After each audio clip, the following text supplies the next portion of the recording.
winter storm threat now just hours away. Let's get over to Chief Meteorologist Jason Simpson for another look at the timing of this weather that's moving in. Well, we're about 2.5 hours from sleet and snow and rain beginning over West Alabama. We may see a few pellets here and there, but a lot of evaporation is occurring west of Interstate 65 right now. So it's a mix. It comes in after midnight, and for some of us, travel may be really tough early in the morning. About a half hour ago, this is what it looked like on Interstate 30 close to Social Hill, Arkansas. That's about 50 miles southwest of Little Rock. Interstate 30 was completely backed up. Things have improved there since that time. But this is the kind of thing that's happening to our west at the moment, and there is a pipeline of moisture running into this cold air over northeast Texas, southwestern Arkansas. There may be a few places over here in southwest Arkansas that get close to a foot of snow out of this.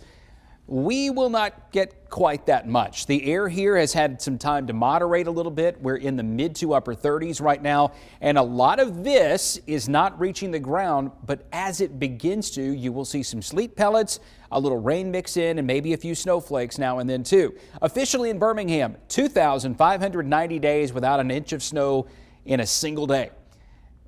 Will we get it this time? The answer is maybe. It's very close for the official reporting station on the northeast side of downtown Birmingham. This is what our forecast guidance looks like at about 2 a.m., so a little more than 2.5 hours from now. You've got area of snow over the northwestern part of Alabama, sleet, rain, and freezing rain over the west and southwestern counties. That starts to move toward the northeast, and this is mainly a morning event for Jefferson, Shelby, Tuscaloosa, Bibb, Chilton, Green, Hale, and Pickens.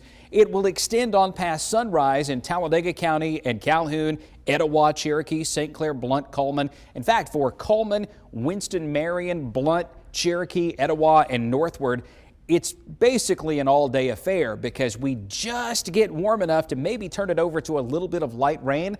But with temperatures holding in the low 30s, that's not going to help to melt things all that much. And in Birmingham, we should get enough rain that most of the streets are in pretty good shape by 1 o'clock in the afternoon. There will still be some occasional sleet and snow showers through late Friday into early Saturday, and that may help to coat the ground and cause a few slick spots now and then, even after the main storm has passed through. So here's what we're looking at in the next 24 hours, about 2 to 4 inches of total accumulation. What do I mean by total?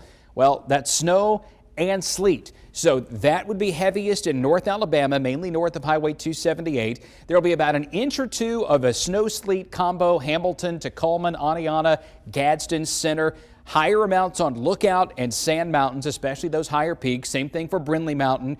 For the Birmingham metro area, we go from a pretty good round of sleet and snow in far north Jefferson County to what may just be a sloppy, slushy kind of morning around Bessemer and McCalla into Hoover and the southeast side of Vestavia Hills down into North Shelby County around Alabaster and Chelsea. Sleet, snow, and rain will add up to generally less than an inch of total accumulation here, and the weather will start improving faster in Shelby County, and then it's mainly rain to the southwest of Utah and Greensboro toward Demopolis. So let's look specifically here in the metro area.